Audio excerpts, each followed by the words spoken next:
A long time ago, in the village of Whalum, there was a kind-hearted young woman named Tamali, whose laughter could light up the darkest night. But today, her heart was heavy. Tamali, beloved by her village for her kindness, was seated alone by the riverbank, tears streaming down her face as she clutched a delicate pendant in her hands.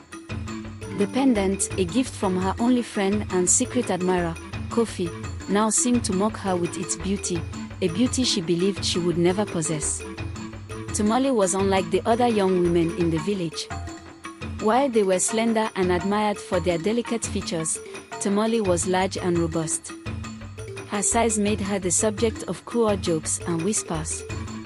Children would taunt her, and even the adults would sneer behind her back.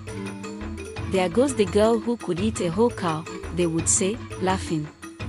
Despite the cruelty, Tamale remained kind, her heart pure and untainted by the bitterness of others. Kofi, the village's gentle and talented sculptor, saw Tamale differently. He admired her from afar, captivated by her kindness and the way she always helped others without expecting anything in return. To him, Tamale's beauty was in her heart, not her appearance. He had loved her for years but had never found the courage to tell her, fearing she would think he pitied her. The village was abuzz with excitement for the annual harvest festival, where people showcased their finest clothes, danced, and enjoyed bountiful feasts. Tamale, however, dreaded it. She longed to dance but feared the ridicule that would follow if she dared to join in. Instead, she planned to watch from a hidden spot, as she always did. As the festival began, Tamale found her usual hiding place near the edge of the village square. The music filled the air, and she couldn't help but sway to the rhythm, her feet moving almost of their own accord. She closed her eyes, lost in the melody, and let herself dance, just for a moment, free from the judging eyes of the villagers. Suddenly, the music stopped, and she heard someone approaching. Startled, Tamale opened her eyes to see Kofi standing before her, a warm smile on his face. "Why did you stop dancing?" he asked gently, holding his drum close to his chest. Embarrassed and angry, Tamale turned to leave. "Go away, Kofi. I'm not in the mood for your jokes," she said, her voice trembling. Kofi, unfazed, began to play his drum softly, the gentle beat echoing in the quiet night. "I'm not here to joke, Tamale. I'm here to play for you. Please, dance with me," he said, his eyes full of sincerity. Hesitant but touched by his kindness, Tamale slowly began to dance again. Kofi's drumbeat guided her movements, and for the first time in years, she felt truly seen and valued. They danced together under the moonlight, away from the prying eyes of the villagers. Days turned into weeks, and Tamale and Kofi continued to meet by the riverbank each evening. They shared stories, laughter, and dreams. Tamale began to see herself through Kofi's eyes, realizing that her worth was not defined by her appearance but by the kindness and love she gave to others. One day, Kofi took a deep breath and confessed his feelings to Tamale. "I have loved you for a long time, Tamale. Your kindness, your laughter, and your spirit make you the most beautiful person I know. Will you marry me?"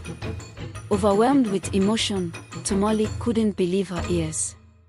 But just as she was about to respond, a terrible illness swept through the village, forcing everyone into quarantine. Tamale fell gravely ill, and for months, she fought for her life, her body wasting away from the sickness. When she finally recovered, Tamale found herself changed. She had lost a significant amount of weight, and her appearance had transformed dramatically. The villagers, who once mocked her, now admired her newfound beauty. Wealthy suitors lined up to court her, but Tamale's heart was heavy with longing for Kofi. When the quarantine was lifted, Tamale rushed to the riverbank, hoping to find Kofi waiting for her. She found him there, but to her surprise, he was dressed in the robes of a prince, surrounded by his retinue. She had never known that Kofi was royalty, having hidden his identity to live a simple life in the village. Kofi's eyes lit up when he saw Tamale, but she hesitated, fearing he would no longer love her now that she looked different. "Kofi, I don't know if you can love me as I am now," she said, her voice trembling. Kofi stepped forward and took her hands in his. "Tamale, I loved you then, and I love you now. Your appearance has changed, but your heart remains the same. True beauty lies within, and you are the most beautiful person I've ever known." Tears of joy filled Tamale's eyes as she embraced Kofi, realizing that genuine love and kindness transcend superficial appearances and societal expectations.